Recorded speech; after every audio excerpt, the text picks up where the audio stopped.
I believe that the fires we're cast upon are the flames we shall become. I believe in a common calling where our temples pray as one. I believe in the word of wonder and a kingdom for the saved. Yo. Larry Pollock with Luke Carroll and Leo Mayrhofer. We had some technical issues getting in, but we're in. Okay, today we've got several things to discuss. Recently, the long debate about science-based training versus old school has come around again, and it's forefront. So something we've talked about in the past, but Dorian Yates had some comments on this, and some other people did as well. So I figured it'd be a good thing to touch on. So I'm going to play a clip. After that, we're going to go over Victor Conte's passing. If you don't know how that is, he was the head of the BALCO scandal. And then, of course, Andrew Jack is competing in Romania. So let me pull up first this Dorian Yates clip.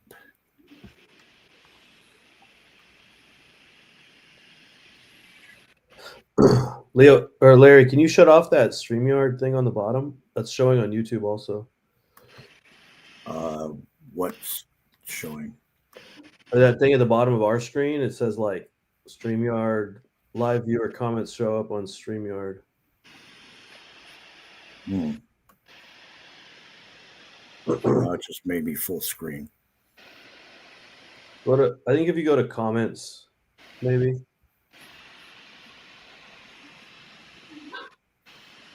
Whatever. Find that thing. Oh, there you go. Got there it. you go. Okay. All right. Let me pull this up.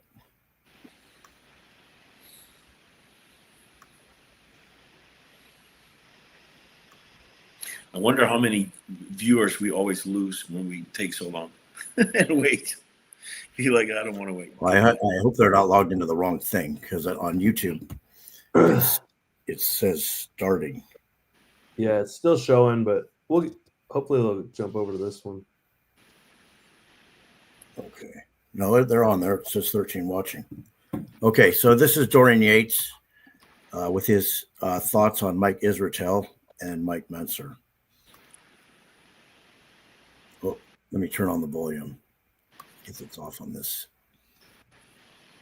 Yeah, it's there on the bottom. Yeah. Goes off your life. Well, maybe you need to ask yourself whether it's worth it, mate, because a bag of shit that gets bigger is just a bigger bag of shit. Still a bag of shit. You know what I mean, mate? Okay. I guess I'm Mike's friend. He's not here. So, Dr. Mike, first of all, I hope that you're being like tongue-in-cheek, kind of humorous. Otherwise, I fear either for your eyesight or your mental health. Because obviously your physique's nowhere near Mike Mentzer, even with all the PEDs that you're taking, that you estimate will take 10 years off your life. Well, maybe you need to ask yourself whether it's worth it, mate, because a bag of shit that gets bigger is just a bigger bag of shit. Still a bag of shit. You know what I mean, mate? Okay. I guess. Yeah. That's rough. Oh, you remove that. I've seen a lot of things, people kind of razzing Mike Israetel about some comments. I don't really consume much of Mike Israetel's content, so I didn't ever see what he said about Mike. Well, his exact words, I'll tell you. He said that he is bigger and stronger than Mike Mentzer. And then he also said that he knows more. And if Ronnie Coleman trained the way he suggests, he would have been better than he was. That's pretty. In other words, his way of training is the ultimate way of training. And basically, you can buy his RPE app, and it'll tell you exactly how to train. That's what he claims. It's quite a bit of hubris. I don't know if he claimed exactly that about Ronnie Coleman. I'm not sure. He did. He stated that. I heard it. But to be honest, I think he knows more than Mike Mentzer. I think he does. I think he's not looking better than Mike Mentzer, though. So Yeah, he might have. and I don't think he's Obviously, he doesn't stronger look than better, Mike Mentzer. but, you know, I can tell you this for fact. I saw Mike Mentzer in his prime in 1980, and I also lived and trained with him a couple of years after that. And I've also seen Mike Israetel when he was going for his pro card at the Masters. I think it was the Masters USA or Masters Nationals, one of them, because my girlfriend was competing in that. Yeah. He is nowhere near the size of Mike Mentzer. Nowhere close. He might weigh more somehow, but yeah. not even in the ballpark.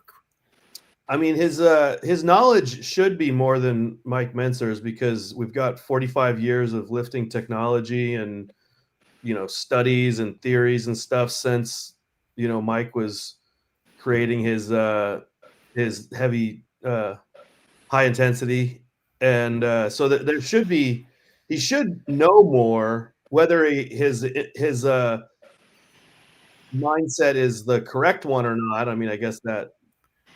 Well, those studies that he references are done on soccer moms and college students. They're not done on professional bodybuilders. I've watched some of his training when he's like training other bodybuilders and athletes, and he has quite a bit of intensity, a decent amount of volume. So, I mean, I don't think he's like the type, like the kids that we see that are doing like Keegan flaps and doing this. He's not like that extreme. He has quite a bit of intensity, quite a bit of like progressive overload. I mean, his whole app is designed around that. And Nick Walker uses his app, his RP app, for his like training. So he did at one point, but I don't think he does anymore. I don't know. He said he's gone back to his old school way of training. So what's pretty cool is they sponsor the show that I'm doing this weekend, and supposedly everyone gets their app for free. So I tried to for a year. I tried to do it, but told me I have to pay. So get that. But they got back to me already and said I should send them a screenshot.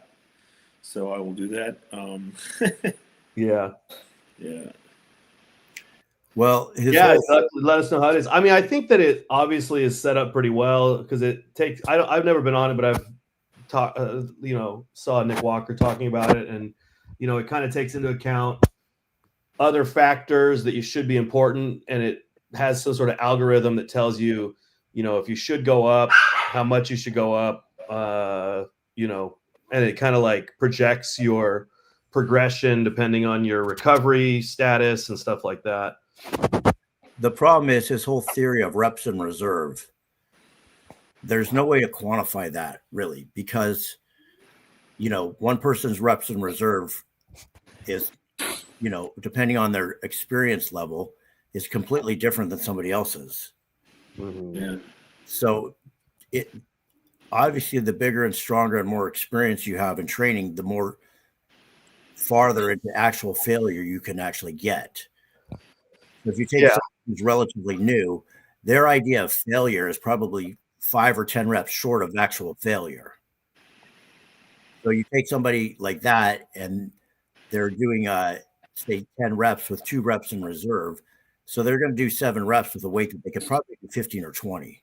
Yeah, but that comes into more so the individual not understanding how to do it correctly, not it's a bad program. May not be a bad program. It might just be that person, some newbie doesn't know how to lift correctly. So you can't say that, like, I mean, if a newbie did Mike Mentzer's hard, heavy duty training, they'd probably completely fuck it up. So just saying that is I don't think it's necessarily a bad program. I mean, I typically take stuff pretty close to failure. I mean, maybe compounds that are dangerous, I don't go all the way to failure, but I go within 1 rep of failure. And then on stuff that's not compound, like a curl or a shoulder press, I pretty much go to where I can't push anymore with good form. So, yeah, I mean, I do the same thing. Well, actually, I've gone to failure with compounds, but generally speaking, if I'm doing like a heavy squat, I'm probably not going to go totally to failure because I have to re-rack the weight. Yeah, exactly. So, I mean, that's more so probably a safety thing. I mean, but yeah, I don't necessarily think I don't know how many reps in reserve he's like talking about on his stuff, but Yeah, I definitely. think the problem is we all don't know the app really. Yeah. We know people that train with the app. I know, I think very highly of Jared Feather, who is Mike's kind of, I think Jared helped design the app. Companion, let's say. And I think that app is probably very solid. It's probably one of the better apps out there. That's what I'm saying. Like for tracking your progress and projecting progress, I think it's probably one of the better ones. The only thing that I always had the impression of is that they were saying, oh, people are doing too much volume and the frequency should be higher, right? Which I kind of get, but like lately they've been saying volume is king. The more you can do, the better. Until you're at a point where you have to deload, but until then, up it. So I would guess that the app is going to suggest that too now. So you're probably going to put in like all your stats and like your, kind of like the level you're at, and then it's going to up. Like depending on if you make progress, it's going to be like, okay, do another rep next week, do another set next week, until they're like seeing, fatigue. I don't know if they also have an option to maybe how do you call that? Connect that app to other apps like recovery apps or the Aura Ring, like a sleep app, to see sleep and recovery and all that. I'm not sure. It's really hard to really program everything if you don't have a coach, and like because you have so many parameters, and like even though I'm, for example, right now, like you also don't put in your cycle and your genetics and your your DNA tests and whatnot. Like, so like with me, an app would probably say rest now, and it's like, well, you don't know what I'm taking. You don't know how I'm actually really good at recovering. You don't know, I take maybe some peptides that also help me or something. There's so many factors. I don't know how good an app actually can be. I'd rather have a coach than pay for an app, to be honest. Well, first of all, the basis of going to failure is to push your body to a limit that it hasn't gone to before. So until you approach failure, you don't know where that is. And unless you're trying to get to failure, you don't really know where that is. And that could change over time as you get better at lifting. So I think the better the form you have, the easier you can go to technical failure. But a lot of people will misinterpret failure and do like sloppier reps at the end, which are technically already beyond failure. So this is also where tracking gets so hard, I think if you're doing tracking individually on yourself, it's not terribly hard. But if you're trying to like maybe track someone else and coach them, it can be more factors where like if I'm doing it myself, I make just like a spreadsheet, I put in my numbers, and then I just like, I have so much experience that I need to go, I can go 5 pounds more. I hit this target that I'm trying to hit on reps. I can go 5-10 pounds more, or like, I only got 5 reps. So I'm going to try to like progress my, my reps next week instead of moving the weight up. Look, I have a program I use with training clients called True Coach. And basically I program in their workouts. This is after I've trained them in person at least once or twice. And I have a pretty good idea of where their strength level is on a particular exercise. And then they do it themselves, the program, and they film their top set of each exercise and upload it to the app. And then I look at that video, and based on what I see about how hard it was and whether they finished the required number of reps that I was asking of them, or if they were short or whatever I see, I'll either decide to add weight, progressive overload, or not. It's really that simple. It's not complicated. I want to respond to this person who says, why the hell do you need an app to work out? What the fuck? You can't track progress in your head. Takes 10 IQ to do that. No, you can't. No, track bro, it in your head. because no way you're going to remember all of the feeder set reps you did, like the exact same. Like if you really want to track your progress, you really need to do also the same warm-ups and have the same pre-exhaustion. And it's really way easier if you write it down. Sure, you don't need an app. You can also take a book or put it in your notes. But if you really want to track it, like really, if you want to be really precise and not just eyeball tracking, yeah, you can do. But I don't know. I think I find that people that are overconfident on thinking that they're like, yeah, I went up 5 pounds, this 10 pounds, that in 5 years, they're still doing 5 plates on the hack squat. They're not doing 5 plates and 5 pounds. They just go up to 5 plates after 5 years. Like a lot of people just don't progress without that number on a booklet saying like, go 5 plates plus 10 pounds, 5 plates plus 15 pounds. Yeah. So I think that like people might know it, but also I think they just, if they're tracking in their head, they aren't pushing themselves. And then that's where a coach comes in, like Larry and you were saying, Leo, is, you know, if you have a coach, they can like see your video on your top set and say like, hey, I think you got a few more reps in you on that one. Hey, let's try to do more intensity, try to fix this form, try to, you know, that looked super easy at that weight. You had more reps that you could have done. Let's move up 5 or 10 pounds this week. So I think we're confusing a couple different things. Like, first of all, the guy says the guys in the 70s, 90s didn't do that. Dorian Yates tracked all of his workouts. He had a book that he wrote everything down. Milos did too. So he did track it. He just didn't use a computer. He used a book.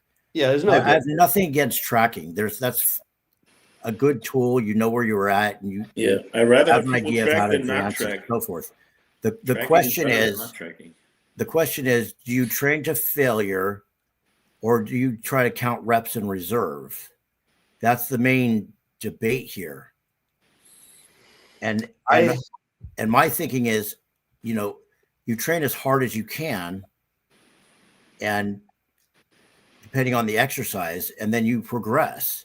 How do you know? Like, if I see somebody do a set of deadlifts, for example, and I'm telling them to do 5 reps, and they get all 5 reps, and the last one is fairly clean, I can add 5 pounds or whatever.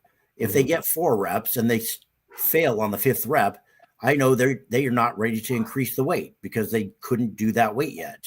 Mm-hmm. How am I going to decide if they are 3 reps in reserve? How do they know that they're 3 reps in reserve? Yeah, well, I mean, I've never trained with trying to have that many reps in reserve, so I can't really weigh in fully. I mean, I don't coach that way. I don't train that way myself. So I just go to, you know, if I go to like nearly failure, like approaching failure with perfect form is what I try to get to. And then sometimes I go past failure. I'll do cheat reps. I'll do a drop set. I'll do a super set, something like that. So that's very valuable also.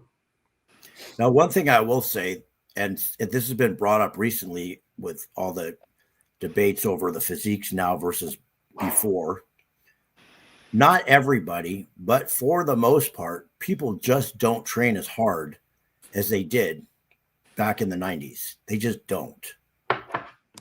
There's some people that do, like Martin does. I've seen Martin's training. He trains all out, balls out. I don't see everybody doing that anymore. And back then, it was like everybody was trying to be a pro bodybuilder, not a whatever else. And the training was just much more intense. I mean, I don't really see Andrew Jack training with that much intensity, but I bet he could beat the brakes off of most of the guys in the 90s. Like, you mean 6'2", physique-wise? Yeah, physique-wise. Oh, I don't know. I think he's pretty damn strong because he was one place had that 330-pound dumbbell. Yeah, I've just never seen him like. He was able to row that several times. I'm not saying he's not strong. I'm just saying like I've never seen him like train to like that intensity, like you're saying, like that Dorian trained to or that Kevin trained to. I haven't seen him like push Well, his sets that far. Paul Dillette was a freak of freaks of all time, and he didn't train hard either. But I don't know if you have to train to failure, and I think it's a valid debate. It's just sad that some people debate this, and like to hear this out of laziness, and not out of curiosity. If what really works better, because I mean, if you look at Jay Cutler, he never went to failure. That's what he said himself, and he got pretty good for that, I would say, right? Yeah, he got pretty big. So there is definitely a debate to have, just because naturally, if you want to make progress, you would think, of course, I have to show my body where its limits are, so it'll get beyond. But maybe we can also induce that with volume. Yeah. So I think it's a valid debate, and maybe it's even you could think, okay, it is central nervous fatiguing, it is muscle fatiguing. If you don't go to failure and do more volume, maybe you get the same or better stimulus, but you could do way more and way more often. It can do more frequency also. Yeah, so I think it's a valid debate. I think that the debate comes to a apex on both subjects when you talk about intensity. Like if you have intensity with heavy weight and you have extreme intensity with volume and a couple reps in reserve, I think that both of them meet an apex at the intensity. Like a lot of these like science-based kids that we're seeing online, like I'm not seeing them train with the intensity that like a lot of bodybuilders that are like pounding away are doing. So they might have a better way, but I just think that they're like maybe afraid of fatigue. They're maybe trying to stay in this reps in reserve. I think that where the bodybuilder kind of has the advantage is he's gone. You don't know the distance until you've gone the distance. You might think failure is here.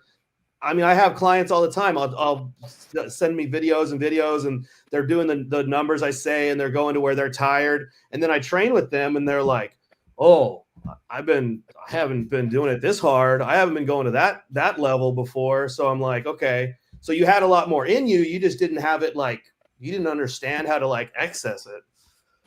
And that's probably most people. I think also, and that's why it's probably for the most people the best to tell them to train till failure. Yeah. Because they might think they train to failure, but they don't. Look, I'll give you an example. They might actually train to the 3 reps in reserve at the end of the day. I had a deep tissue massage the night before last. She worked on my legs and my back. There was points, no shit, where I wanted her to stop because it hurt that bad. I had to bite down on a mouthpiece and just freaking hold my breath and deal with it. I guarantee you most people would have tapped out. And the same goes for training.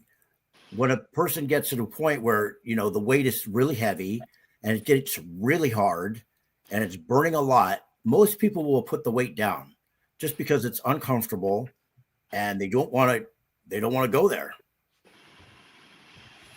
And that's the difference. Yeah, I think that I don't think it's not necessarily they don't want to go there. They just don't know how to go there. Like I've seen a lot of times that like you really can't even go there until you like get some years under your belt. Like if you just pulled in like a 18-year-old natty that never lifted before, they're really not going to have the understanding of intensity. They're not going to have the understanding of their like body awareness during the lift, the form, how to push, like the contraction. They're not going to have the like neural pathways built to even access that kind of stuff. So I think that what you're talking about, it takes some time to like, you have to train your brain and train your body to go up to that level. That's true. But I can tell you, I have trained with people that have been training for a long time that claimed that they went high intensity and all of this stuff. And two exercises in, they're ready to quit. I think training to failure is, like, for me, it is super easy. Like, technical failure is so easy because, like, I'm pretty fast at the point where I'm like, I can only move this now if I cheat, and then I'm actually right. Well, you might have that technical failure. You might have that sometimes I ability even to cheat, go there. huh? You have the ability to go there. Not everybody does or wants to. I think you probably develop that ability too, is what I'm saying. I think that over time you learn how far you can go, and you say, like, all right, I'm fucking kind of sick in the head. I want to push myself further, like to come in the next week and do 5 pounds more on something you thought was going to kill you the week before, and then the next week come in and do 5 pounds more. You know, I think it kind of takes like a sort of a sick individual, like a little bit of masochism to just keep coming back. And says Jay said he didn't go to failure, but as you watch his old videos and workouts, he did. And that's true. I've watched his training videos. The difference was he trained at a very fast pace. So, you know, he probably reached failure at a different level because he would take no breaks between sets, like hardly at all, 1 minute. I think there's something to be said about Jay doing stuff with intensity. Like, maybe it wasn't to failure, but he was going heavy enough and strong enough. I mean, I saw him, you know, bench press 3 and 4 plates and stuff. And, you know, he's curling 50, 60 pounds. I think that when you're on anabolics like that and you're pushing food the way he was, I think that, like, just picking up a heavy enough weight, maybe even not taking it to that failure, you're gonna grow because you're getting like stimulus. And if you're feeding that with food and drugs, like, you're still gonna grow. I got to just answer to this divorce attorney.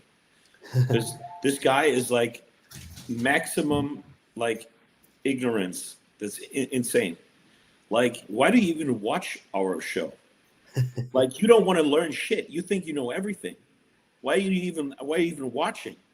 Like, you're not going to apply anything anyways because you think you know it all. Like, I mean, he's like I can rattle off some of the most extreme guys that kept track. I mean, Dante Tredell, JP, Jordan Peters, Dorian Yates. These are some of the most extreme bodybuilders, strength and size wise there ever were, and like they all tracked nearly everything they do. So if you want to get better, you always have to think there might be something I'm disregarding or I don't know, or maybe there's something to it.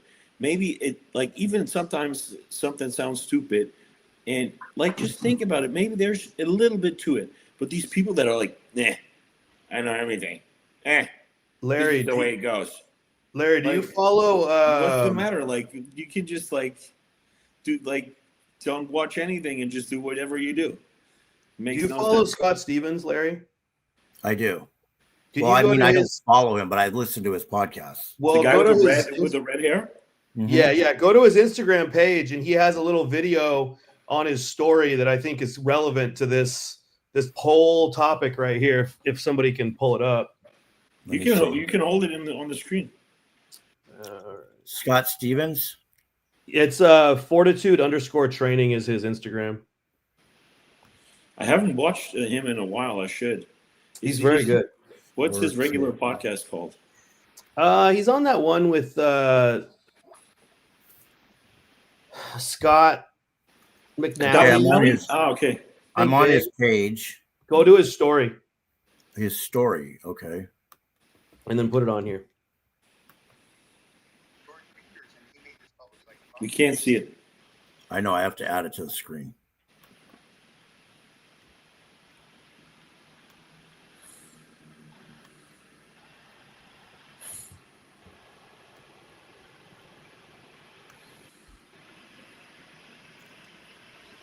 Okay. Let me see if I can get the volume going on. It's up there on the top.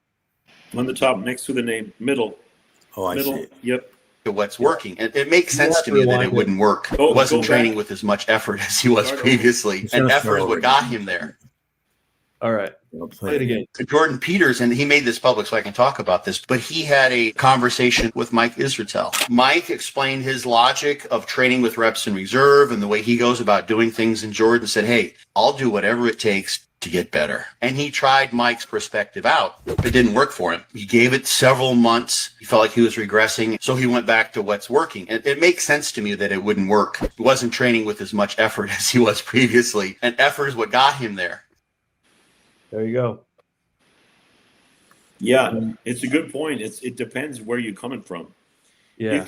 If you just know hardcore training and then you take a step back, and with this hardcore training, you've been making progress, obviously, so it wasn't too much, then you'd be like, well, I go back. Why would my body be like, so I go forward? Yeah, absolutely. So it makes sense. So for me too, I try to do lesser volume, and I'm like, Jesus, I'm losing muscle here. What the hell? Mm-hmm. And I'm also not as gifted as a Mike Mentzer or something. I feel I can't do that low volume. Like maybe I don't know. I can't. Like I'm just like, my body's like, yeah, okay, you doing less? I'm definitely Get rid not. of this shit. I'm definitely not dogmatic about my training approach. Like I add things in and take them out and experiment with supersets and volume, and then I'm against them, and then I'm like, all right, maybe I'll try to throw that. So I'm kind of always like experimenting with myself on, volume. And I don't really like too low a volume. I like kind of like a medium volume. I wouldn't say I'm a high volume guy, but I'm kind of like a medium volume is what I feel like I progress with the best. I always come back to the same stuff, which I will do again. And it's also with tracking. So you choose a few basic exercises, or according to whatever your weaknesses are, you try to progressively overload on them. And then after that, you can bury yourself a little more and do some techniques and stuff, just sometimes it's like, you just want to feel the muscle really. And especially when you're in prep or something, and you wouldn't do that at all, like a superset or a drop set or anything, you feel like you're not doing much. Mm-hmm. Like, you get zero pump, you get almost like the mind muscle connection is not there as much.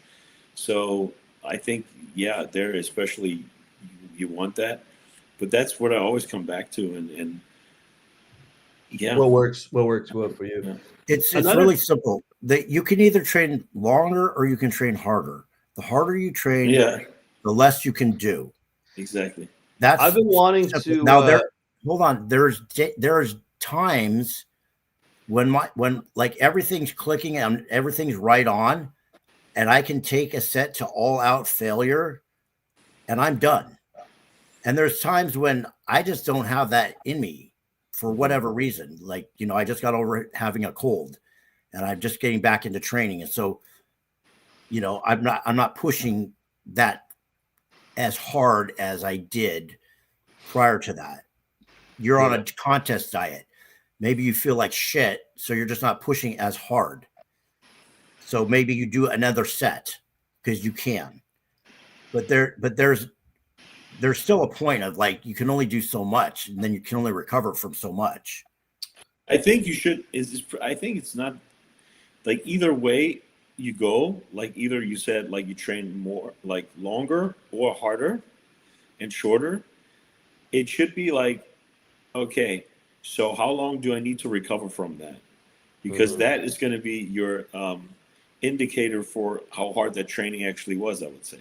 True. And then you'd be like, okay, I want to train every muscle every, like, let's say 5 days. So you have to train as much according to that. And then you try to max it out. Do as much as you can, as hard as you can within your period of 5 days or 4 or whatever you think is the best frequency. And there you go. I've tried experimenting with like more frequency. For example, just like on arms, because I wanted my arms to get bigger. So what I'll do is like after chest, I'll do some triceps, and then I'll do another arm workout at the end of the week. Yeah.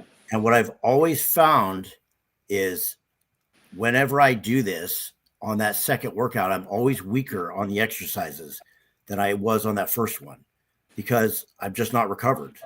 Yeah.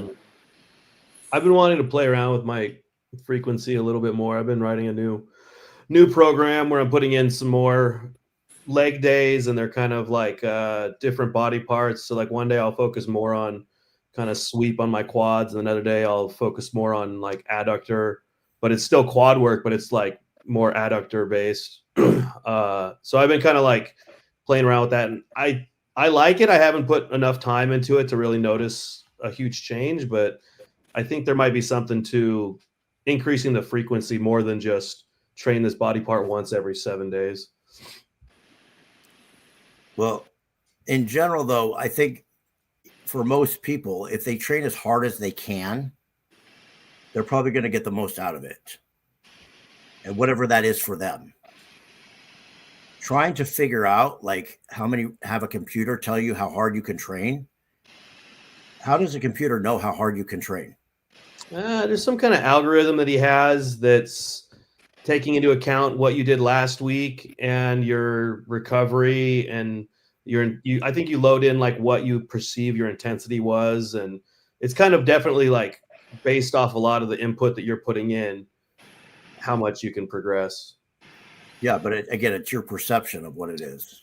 Yeah. So I mean, if you don't know what you're doing it wrong, then you're not going to get the benefit of somebody that knows what they're doing and is doing it right. I'll still go back to the same thing. I watched Bertil Fox train in the 80s and like a madman, and he was monstrous. And this is before growth hormone, before he was a freak too, though. He was a freak. Yeah, but if you saw him train, it was like crazy. How heavy lifting. Yeah. Strip sets. Like, I mean, I think that just training with intention is all it comes down to. If you're training hard with intention, whether you're doing it with volume or whether you're doing it with weight, I think that is really the defining factor, is just the intention and intensity you're putting into either one. I mean, like you said, if you want to do higher volume and longer workouts, then that's probably going to give you great. I mean, we've seen bodybuilders do both, and they've gotten phenomenal results. They've gotten gigantic arms and gigantic legs. So I don't necessarily think there's like one right way. Maybe right way for your genetics is one thing, but I don't think that there's a right way for, like, science can't say like this is absolutely the best, because there's so much variability. I'm in the app now. So they asked me for my first mesocycle. Like the first, they asked how many days a week can I train? How long is my experience? That was 4 years plus was the maximum you could do. And then I could say what muscle groups I want to emphasize, which ones I want to grow, and which ones I want to maintain. Mm-hmm. So I was like grow quads and glute and hamstrings. Emphasize quads and hamstrings, grow back, bicep, tricep, shoulder, and the rest maintain. So it's going to push those with more intensity than the others, and probably save some of your recovery factors for doing those specific body parts instead of the other ones. What is this? Now, there is something to take into account, which is, not just how many sets per exercise, but the overall amount of volume that your body can take in a single week. Yeah. It is cumulative. In other words, like if you train legs really hard and back really hard, those are going to take a lot out of you. And you're not going to be able to do, if you're really training them hard multiple times a week, I don't think, and recover.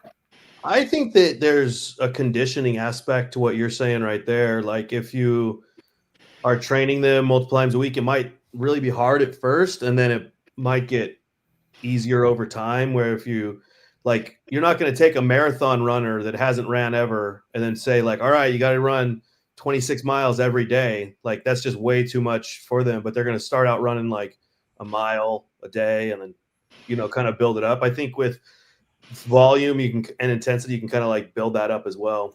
Well, back when Ronnie was doing it, he was training twice a week, mm-hmm. each body part. And everybody, including Jay Cutler, tried to do it because Ronnie was doing it. Yep. And everybody figured out real quick that they couldn't do it, including Jay Nobody was Cutler. built like Ronnie. And Ronnie ended up breaking himself up trying to do that. So, I mean, I tried to do it also. and I just couldn't recover from it after 2 weeks. But Beat up. but could you reduce your volume doing it more frequently, but like have lower volume where the kind of like the end of the week, it's the same amount of volume, and say doing 8 sets of legs twice per week instead of doing 26 sets of legs one day a week? Well, contrary to what people think, Ronnie didn't train a lot of volume. He trained really heavy.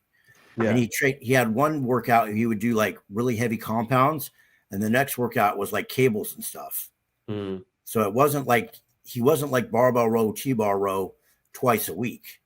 He had a workout where he did barbell row, T-bar row, and deadlifts, and the heavy dumbbell rows. And then the next one was like long cable rows and pull downs. But I mean, that just goes to say that like you're working the same body part, but you're increasing the frequency working the same body part, but you're not doing heavy barbell rows twice per week, which would kind of be ridiculous if you were able to, Right. I'm saying one workout was much harder and much heavier than the other one, but he still was the only one that did it.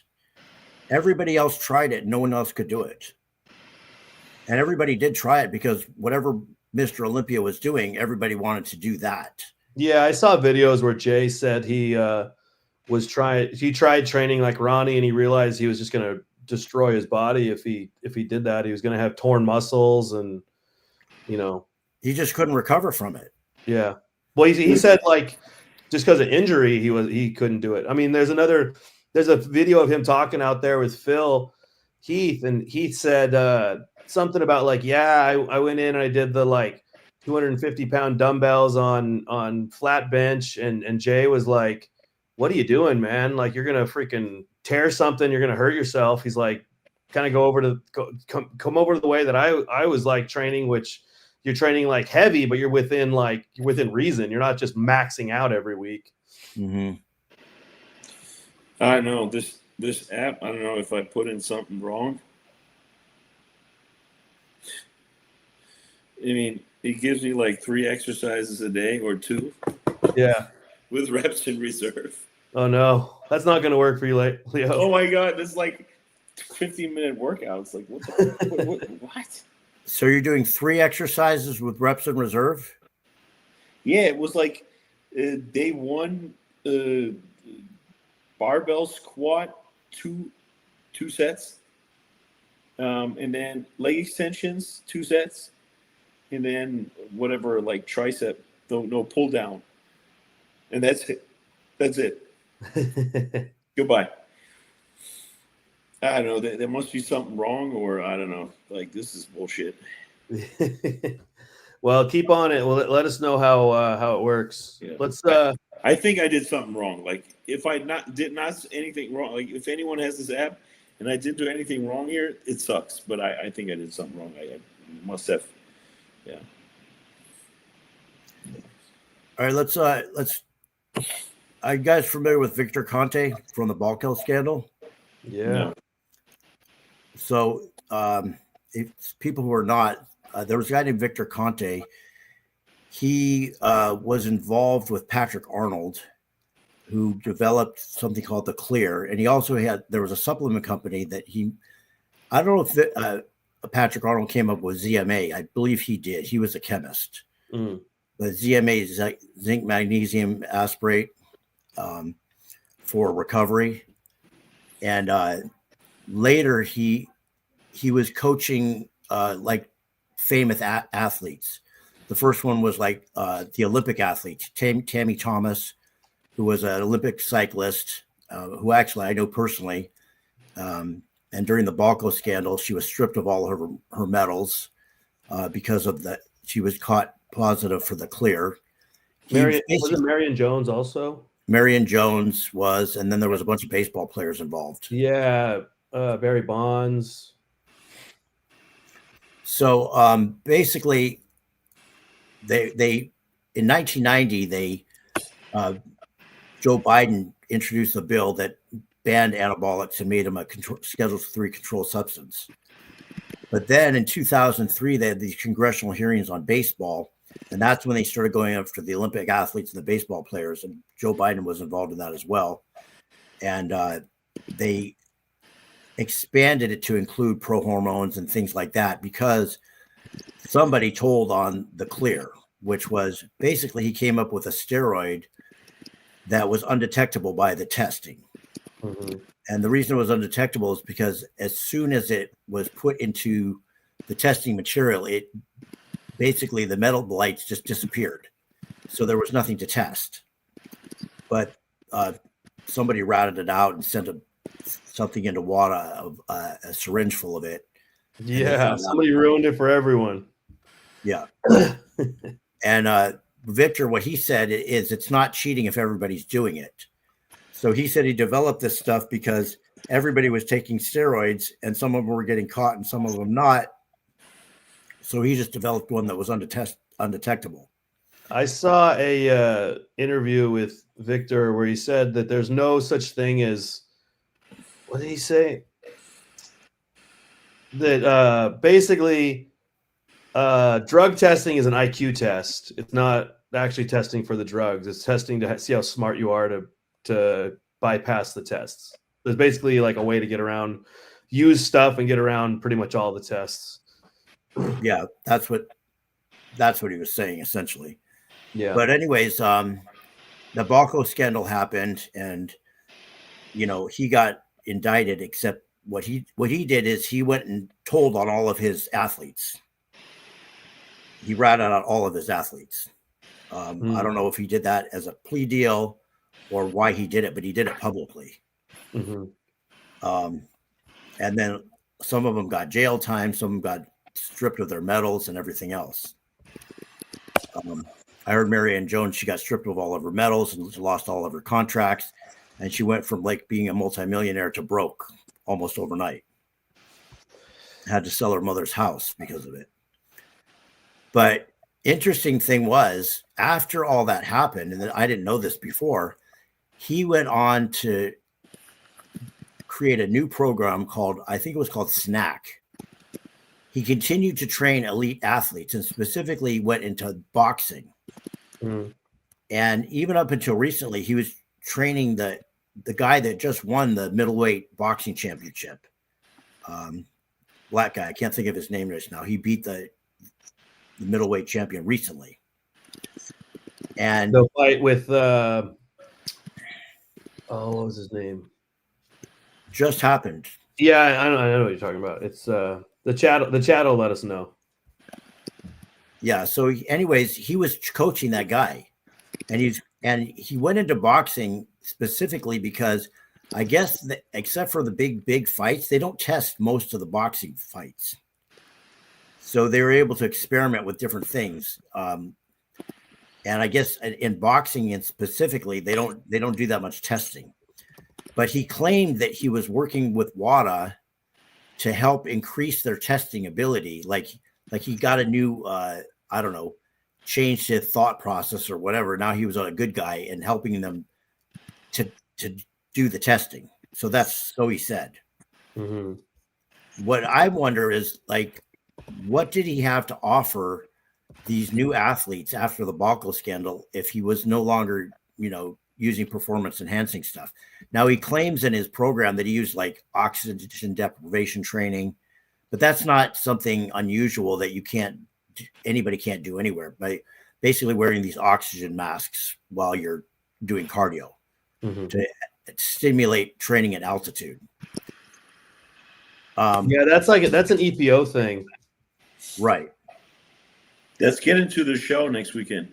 Oh, let me do a little ad. This is Rhythm. What is This it? is the at-home blood test where you I took it last week, so I have the leftovers. All you need to do is put this patch on your I've been shoulder. seeing that on Instagram a bunch. Yeah, there's a vial underneath, and you ship it back. It's regularly $79 per test. It's a subscription. You got a code? It's super cheap, and you can even schedule an Uber through them, so they pick up the test for you. So you could drop it off at FedEx, or you just send them a message and they send an Uber to you, which I did. What Super cool. What blood labs are you running?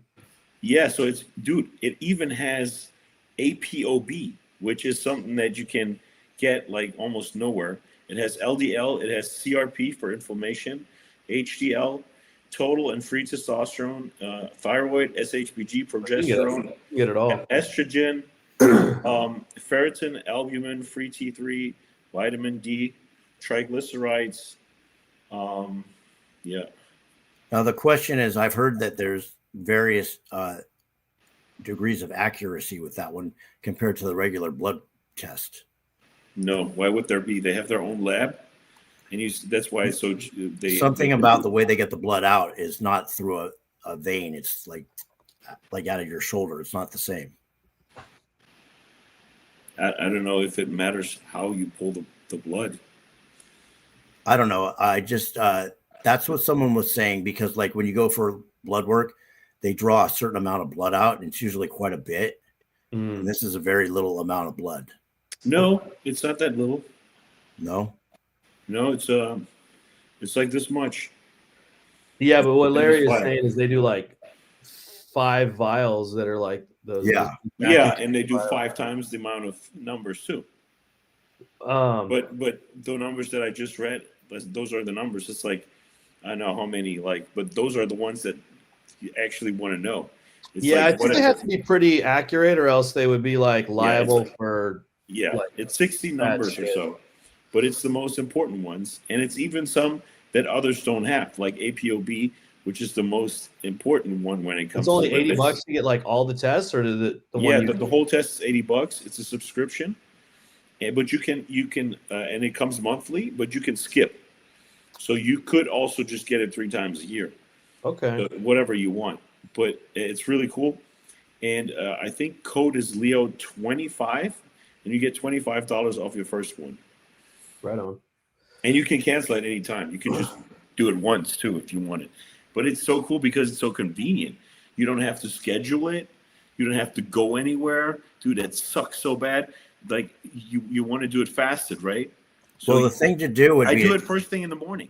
I don't have the thing to do would be to get that done and then go to Quest and get a regular blood lab on the same day at the same time and see if your results come out the same. I bet it's pretty accurate. Larry is so skeptical. I'm skeptical too, but I mean, after what Larry said about the amount, that kind of does make sense. But I mean, they're running quite a bit. So, but I don't think you need that much to actually test for it. Like, you don't need the full thing that's in the vial. I think they just take that much so that they can like make sure they have enough. But I mean, maybe they developed some new testing. Yeah. So when they pull like 3, and I do it at LabCorp or so. Yeah. They test all these little MCHV, Oh, they're doing the numbers. CBC complete. Yeah, there's so many numbers that no one actually really cares about. But next year they're going to have some add-ons if you want to do more. So like PSA or something. I think I might give it a shot. It's kind of interesting. I think and how often do you get it? How often do you get the blood draw? Like you can do it once a month. That's the subscription. Mm-hmm. Like it would come every month unless you skip it. You can also go in and be like, nah, I don't want it. Well, the benefit of that would be that if you did do it every month, you really could dial in like your hormones and everything else. Because if you don't do it regularly, it's hard to know what's going on. Like if you do it once every 6 months, things change. Yeah, and the cool thing is, they track, like you can see graphs with all your stuff, and they're going to implement AI, so you get suggestions and all that. So it's dude, it's going to be really, really cool. Like they are like on the, how you say that? They're yeah, like we're the zeitgeist, like they're right there. They're not. Does it test for A1C? I don't think so. No. Oh, they don't have that test. No. A1C you can do like at home. Yeah. It's kind of expensive, but you can do it at home. Yeah, but that's a blood test over blood sugar over time. Yeah, but I think, like I said, they're going to add more next year. Because I just asked. So Tony Freeman wanted to know if they have PSA, and Somebody so I asked asked, what company is it? It's called Rhythm Health. Rhythm Health. Yeah. And your code is Leo25. Yeah. They're awesome. Like I was like talking about this for a while, but I didn't want to say until I get the code. Yeah.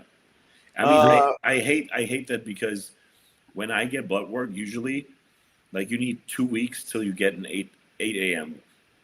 You know? Oh yeah. So because otherwise, like, I don't want to fast, like, I don't know, 100 hours. You know? And with this thing, you be like, whenever you get up, you drink a bit and you do it. It's at home. Somebody asked an interesting question. What is Larry, or what do we think about bloodletting phlebotomy? Should bodybuilders be doing it regularly? So here's the thing. So I have been told that the reason somebody does, first, if you don't know, what phlebotomy is, to basically take blood out of you in case your hematocrit or hemoglobin is high, so that your blood is not too thick. That's the idea. But they also say the more phlebotomies you get, the thicker it gets from just doing that. Yeah. So it can backfire on you by, like, going up. Yeah, I think it's old, kind of a remnant of the past. I mean, I know some people still do it, but yeah, that's an issue, is that your body goes into like overdrive when you get low, and then like just a week or two later, you already got higher than you had previously. And then also another factor is there's two things. There's one is called erythrocytosis, and basically that just means high hematocrit.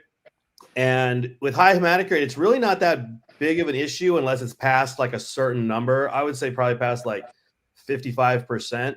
But like people that live at high elevation, they have high hematocrit and they're living to be old. You know, like all these cyclists, they do the blood doping where they're actually like taking some out and putting more in. So my view on it is probably just going to help you transport more oxygen. So the other thing is called polycythemia. And basically that's when you have a high hematocrit and you have high iron levels, which that can actually be dangerous. And your clotting factors can be, you do need to bloodlet when you have polycythemia. But when you just have erythrocytosis, if it's just high red blood cells to a point, you don't really have to worry about it so much. I think if you're very healthy anyways, then the hematocrit doesn't matter that much. Yeah. But if you're a bodybuilder and you're doing all kinds of shit, and you know your blood is maybe like a little bit, you know, your cholesterol. Just drink more water. Make sure you're hydrated. Hydration has a factor on it as well. Yeah, that's the most important thing. But true. Generally, if you use PEDs, it's probably going to be a little bit high. But the best thing you can do is, we know it, right, Larry? SLUPP and your hematocrit goes down. I haven't seen that on blood work yet. Oh, I've seen it with everyone. I've seen other things, but I have not seen my hematocrit's like 1 point high, and it's been like that forever. I just started the 100 milligrams per day of the SLUPP, so we'll have to see if my hematocrit. Yeah, 100 milligrams. Are you insane? You're gonna get anemia. BioLongevity put out that product. They sent me a bottle. And I'm gonna try it. And who tells you that you're not going to get anemia now? I don't know. We'll see. When my hematocrit goes, I'll run a blood lab after. Yeah, I would run it every week if I would do those dosages. It's super stupid, dude. My hematocrit went down 5 points with a milligram. You taking 100. Good luck. Good luck. I mean, that was the research that they put out was for that dose, or actually a higher dosage, but. Oh, okay. I don't know. So there's research on it. A lot of Vigorous Steve's talking about it. Gorilla Chemist talking about it. 100 a day. Jesus. 100 milligrams a day.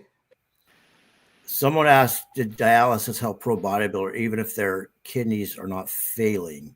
I don't think you'd want to do dialysis because they'd actually have to put a port into your body to do that. You have to go every day and sit on a machine for hours. Yeah. Now, there was back in the 80s, you could go to these doctors and they would do like a dialysis type treatment on people where they would like filter their blood. Mm-hmm. A few doctors were doing this. Some of the doctors that were prescribing steroids, they would actually hook you up to a dialysis machine, but it wasn't like a regular deal. They would just do it and filter your blood out every so often. Yeah. I haven't heard of that since then, though. One thing was interesting, though. Fuad Abia just put out a thing last night. He said prior to his motorcycle accident, he was in stage 3 kidney failure. And he was sure that he was going to die young. And he had an attitude of like, well, I guess I'm just going to die young, so F it. And then after he went to the hospital because of his accident and he lost 60 pounds of muscle, they just were doing his labs every day. And one day he happened to see the paper with his labs, and his labs were his kidney labs were completely normal. And he asked the nurse or whoever was there, he said, my labs are normal. Or how is that possible? And she said, well, you lost 60 pounds of muscle. And he said, well, is it going to stay that way? And she said, yeah. So then his attitude changed. I think that he was going off of probably a creatinine test and then checking his EGFR, which is not accurate if you're running, if you have a lot of muscle. If you're not running a cystatin C test and you have a lot of muscle, you're probably going to think you're in kidney failure. I mean, I did the same thing. I went down that path. I got a creatinine. It said I was like fucking 59% or something like that. And I was freaking out. And then I found out about the cystatin, and my EGFR is like 95%. So, I think that just you're not using the right parameters for if you have a lot of he might have been, because I know he was saying that the reason he retired from bodybuilding was because he was starting to get like pretty bad blood work commonly. So, I mean, that might be a factor, but I think that, if you're just looking at it, and mostly I've never seen a hospital test cystatin. You have to actually like request it. When I got it done a couple years ago, I had to tell my doctor, and he's like, oh, what's that? And I was like, oh, it's like a different form to test kidney values. And he was like, okay, yeah, I'll run it for you. So, I mean, even my primary care doctor didn't really know about it. Simon says, second time they hooked me up, Larry says they gave me stuff before to boost my blood. Thoughts? They hooked you up to do what? To draw blood? He said dialysis. Oh, he said I've donated marrow, bone marrow. It was pretty crazy. I did it twice. Okay. But I think he did some kind of dialysis with the. But what did Second time they hooked me up like Larry says, and gave me stuff before to boost my blood. Oh, okay. So he gave blood marrow 2 times, and then the second time they hooked him up to like a dialysis machine to kind of clean out his blood and give him some more. No, he said they gave him stuff to boost his blood. What did they give? They hooked him up to dialysis, and they gave him stuff. So they gave him some kind of like extra stuff. Maybe going back in, they gave him extra stuff. What do they give you? EPO or what? Something to increase your blood levels? Anadrol. HGH and Anadrol, like the gays get, the AIDS gays. Yeah, I don't know. I'm not sure what they would give you. I mean, if you know it, say it. But I mean, I know not only does it take lower the blood levels, so it's lowering your hematocrit and whatever, but it's also taking all the vitamins and whatever else is in your blood out for the moment, anyways. First bone transplant, they had huge needles in low back and glutes into the bone to collect the marrow. Hurt a lot after a week or two. Bump's still there. Yeah, I don't know. This is something different. I think that this is something different than just regular donating blood. I think he's giving bone marrow probably for somebody for an operation. So that's different than just donating blood. That's not. What's I got to wrap this up pretty quick. What's going on with Andrew Jack and the? So Andrew Jack, let me pull up the list real quick here. I mean, he's gonna fucking decimate everyone because he's like one of the best in the world right now. Yeah, how fat could he have gotten in those? He quite possibly is the best in the world. So I think he's just going to decimate the fucking whole show. Well, Well, here's the he has to be in shape though. Yeah, but even his like moderate good shape, I think he still beats. well, Yeah, last year, remember last year he got beat by what's his name from England. Okay, it was this year in April, and he got beat in prejudging, but not in finals at FIBO. Yeah, from Sasarati. Hassan Harati, and Hassan Harati got last place at the Olympia. Yeah, but that was also the worst misjudging ever. I think he got overlooked. He looked Yeah. damn good. Should have gotten He looked like like he should have been in the top 8, Yeah. 9. He should have easily beaten Barus at least. Yeah. I mean, he's way better than Barus.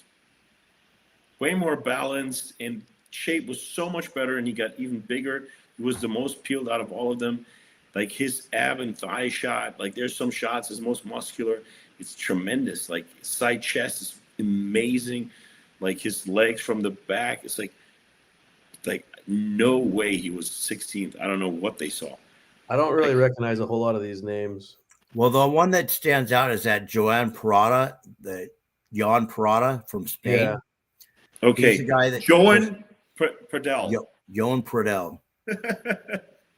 But I don't see him giving Andrew Jack a hard time. Nah, he's not even shredded. No. If he be shredded, and who knows? But like, if you want to beat Andrew Jack, then you're not 100% shredded. You can already stay home. Mm-hmm. I don't see anybody in this lineup challenging him, to be honest. Yeah. Unless somehow he's way, way off. I like this guy, Damien Kuffel. He looks amazing. I already talked about him. I guess and Jan Turek is pretty good, I think. So those are going to be the top 4. Turek. Oh, I think this German guy, look at him, Andre Gerstner. Let me show you the guy. He came up from Classic, and he's now like 16 kilos up. And the guy looks really good. Which one? I'll show you. I can wait. Where do I do it?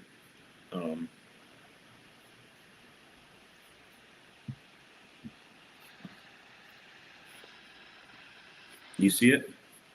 Not yet. Here, let me pull it up. This guy here. I pulled it up. Yeah, it's on the screen, but it's hard to see it.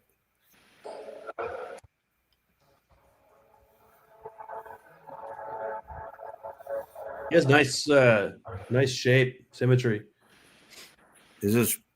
How old is that? That's He said it pretty was 5 recent. days out, so that's a month ago. Yeah. He looks good, but it's hard to tell Why doesn't he how big pose? he is. He's just posing his legs, doing it most muscular. There we go. His shape is good and everything. It's just hard to tell how big he is. Yeah. He's 116 kilos, 5'10". He kind of has an upper body like Brett Wilkin to me, kind of a long abdominal. Yeah.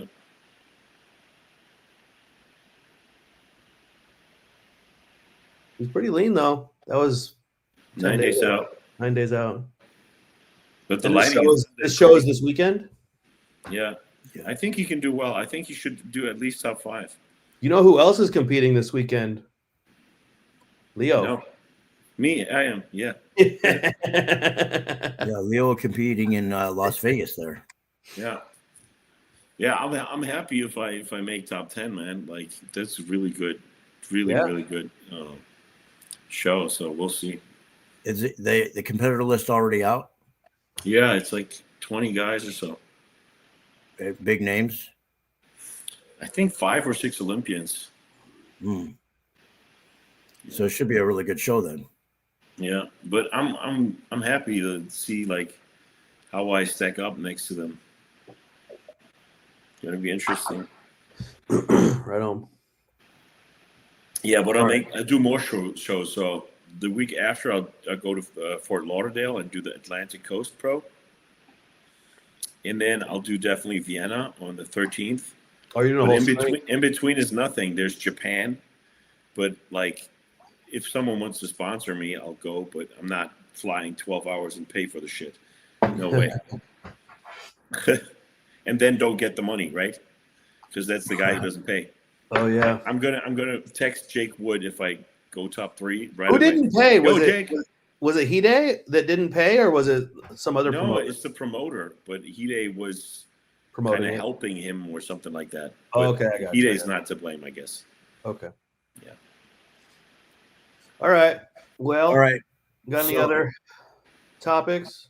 Do bodybuilders suffer from night sweats when they stop gear like other addicts? No. No, we suffer from night sweats when we're on gear. Yeah. Yeah, it's rather like, oh, it's getting cold at night. Specifically trend, I think, causes that. But Yeah. Are you getting any night sweats, Leo? No. Well, it's kind of hit or miss for me. I don't really know what causes it fully. I don't have night sweats, even though I'm on trend. You know I what's cool? just You know always what's run a cool? little bit hot. This but pump. This is an electric pump I got, and for my electric motorbike, this is awesome. You just be like boom, and it pumps it up, man. Pump your arms up. Yeah, it's pretty cool. All right, Larry, want to wrap it? Yeah, wrap it. Don't forget to like, subscribe if you like the content, and leave your comments. And if you have questions for next week, send them to us on our Instagram, and we will be sure to get back to you. Later, guys. Oh, did you see it? It worked. My bicep looked bigger. So get this pump and the rhythm health test. I believe that the fires we're cast upon on the flames we shall become. I believe in a common cause.